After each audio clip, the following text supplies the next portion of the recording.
하나님 말씀을 사모하는 주의 나라 백성들 가운데 왕이신 하나님께서 부어주시는 은혜와 평강이 오늘도 충만케 임하시기를 축복합니다. 아멘. 오늘 말씀 보겠습니다. 베드로전서 5장 1절입니다. 너희 중에 장로들에게 권하노니 나는 함께 장로된 자요, 이렇게 말하고 있습니다. 장로, 엘더라고 하는데 성경에 이제 장로는 여러 의미로 가지고 있습니다. 구약을 포함해서 보편적인 의미는 연장자, 또 나이가 많은 리더들을 의미할 때가 있습니다. 그리고 이제 신약에서는 좁은 의미들 가운데는 목자, 목회자들을 의미할 때가 있습니다. 여기서는 이제 교회 대표자들, 엘더를 의미합니다. 함께 장로된 자요, 그리스도의 고난의 증인이요, 나타날 영광에 참여할 자니라, 이렇게 되어 있습니다. 여기서 우리가 주목해야 되는 것은 그리스도의 고난의 증인이고 그것이 영광에 참여하는 것에 관한 과정 속에 있음을 말하고 있습니다. 우리는 모두 다 하나님의 영광에 참여하기를 원하고 또 사람들도 세상의 영광 가운데서도 많이 좋아하는 모습이 있죠. 근데 하나님의 영광은 얼마나 크고 놀랍겠습니까? 근데 그것을 그냥 얻는 것이 아니라 고난의 증인이 그 영광에 참여한다라는 것입니다.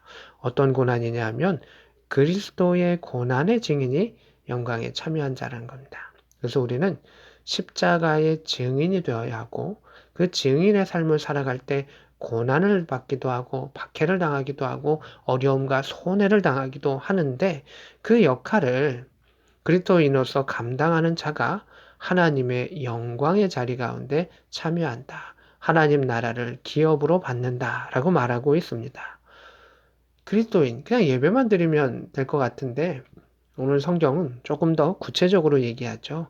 십자가의 증인이 되어야 한다. 그러한 가운데 우리가 예배자로서 하나님을 온전히 바라볼 수 있음을 말해주고 있습니다. 2절입니다. 너희 중에 있는 하나님의 양 무리를 치되 억지로 하지 말고, 이 장로들에게 하는 이야기입니다. 억지로 하지 말고 하나님의 뜻을 따라 자원함으로 하라, 이렇게 되어 있습니다.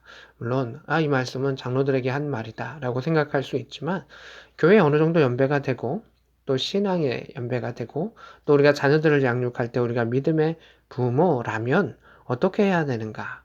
하나님의 뜻을 따라서 신앙생활을 해야 되는데 그들을 섬길 때, 뭐 자녀든 누구든 섬길 때 억지로 섬기는 것이 아니라 하나님의 뜻을 따라 하나님의 계획이 어디 있는가를 살피는 가운데 자원함으로 섬겨라 라고 하는 것입니다. 그래서 하나님이 보시는 것은 그 마음의 중심인데 억지로 하는 것도 은혜가 될 때가 있고 상급이 있지만 자원하는 마음 가운데 하는 것이 큰 그러한 하나님의 상급이 있음을 말해주고 있습니다. 또한 더러운 이득을 위하여 하지 말고 기꺼이 하라. 같은 이야기죠. 하나님의 뜻에 반대되는 것이 더러운 이득이고요. 그냥 세상의 이익이라고도 할 수 있죠. 물론 세상의 이익이 다 나쁜 것은 아니지만 세상의 이익과 하나님의 뜻이 두 개가 부딪히면 우리는 무엇을 해야 됩니까? 하나님의 뜻을 해야 되는 것이죠. 그래서 하나님의 뜻에 반하는 이익을 위하여 우리가 그것을 위해서 살아가지 말고 기꺼이 자원함으로 행하라. 예배도 마찬가지죠. 우리가 하루 더 장사해서 더 많은 것을 벌 수 있습니다. 근데 예배를 포기하고 장사를 하게 되면 그 이득은 더러운 이득이 됩니다. 그러나 예배를 드리는 가운데 우리가 다른 일들을 행하게 되면 그것은 그냥 하나님 주시는 이익이 되는 것이죠. 그래서 우리는 하나님께 예배자로서 복음의 증인으로서 십자가의 전달자로서의 그 삶을 살아가는 가운데 기꺼이 섬김의 일들을 행하라. 자원하는 마음으로 기쁨의 마음으로 하나님께 예배드리고 또 그리고 봉사와 섬김의 활동들을 하라라고 하는 것입니다. 3절입니다. 맡은 자들에게 하나님께서 맡겨주신 자들이죠.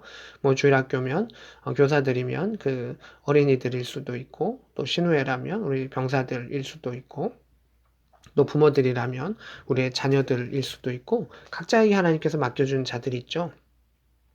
주장하는 자세를 하지 말고 양무의 본이 되라 이렇게 되어 있습니다. 이거는 뭐 세상의 기준 가운데서도 세상의 그냥 윤리와 티칭의 가르침 또 리더의 가르침 가운데서도 당연한 겁니다. 본이 되는 사람이 되고 명령하는 자가 되지 말라라고 하는 것이죠. 세상의 기준 가운데도 그러한데 하나님의 기준 가운데는 더한 것을 보게 됩니다. 4절입니다. 그리하면 목자장이 나타나실 때 시들지 아니하는 영광의 관을 얻으리라. 이렇게 되어 있습니다. 목자장이 누구시죠? 여기 있는 장로들이 이제 목자의 역할을 하는 것이죠. 근데 이 모든 것을 총괄하시는 목자장이 나타나실 때 시들지 아니하는 세상의 영광은 시든다는 겁니다. 사람들이 추구하는 영광들은 언젠가는 다 유한함이 있죠. 그러나 유한하지 않은 영광의 관을 예수 그리스도의 최후의 심판의 날 하나님께서 믿음의 사람들 가운데 허락하신다라고 하는 것입니다. 5절입니다. 젊은 자들아 이렇게 되어 있는데 이건 장로와 이제 반대되는 거죠. 장로는 이제 나이 연배가 많고 신앙의 성숙함을 의미한다면 젊은 자들은 신앙의 열정이 있을 수도 있지만 또 여러 가지 하고자 하는 의욕이 있는 사람들을 의미할 수 있겠죠. 이와 같이 장로들에게 순종하고 다 서로 겸손으로 허리를 동이라 이렇게 되어 있습니다. 이 젊은 자들, 신앙의 성장해 가는 자들 가운데의 핵심은 무엇이냐면 순종과 겸손입니다. 왜 그럴까요? 젊은 자들은 열정이 있습니다. 뭘 하고 싶은 것들이 있습니다. 추구하는 것이 있습니다. 세상의 일도 교회 일도 막 이런 일들이 있는데 하나님 앞에 말씀으로 순종하는 겁니다. 장로들에게 왜 순종해야 될까요? 그들이 하나님의 말씀과 뜻을 가르쳐 주고 그것을 보여주기 때문에 그것을 따라가라는 겁니다. 그들이 행함을 따라해라. 순종해라. 라는 것이죠. 그리고 서로 겸손으로 이 서로 겸손은 장로들 앞에서도 마찬가지일 수 있지만 젊은 자들 안에 서로 경쟁이나 뭐 이런 모습들이 아니라 서로 겸손으로 허리를 동이라. 하나님은 교만한 자, 이 교만한 자의 핵심은 뭡니까? 하나님의 뜻을 무시하고 자신의 뜻이 앞서는 겁니다. 근데 이게 쉽지 않습니다. 왜냐하면 하나님의 뜻이 어, 자신의 뜻을 하나님의 뜻처럼 사람들이 이렇게 헷갈려 하고 또 혼재되어 있는 경우들이 많이 있습니다. 그래서 늘 겸손의 모습으로 나아가지 아니하면 언제든지 대적자가 될 수가 있습니다. 그래서 하나님은 그 대적자를 대적하시는 것입니다.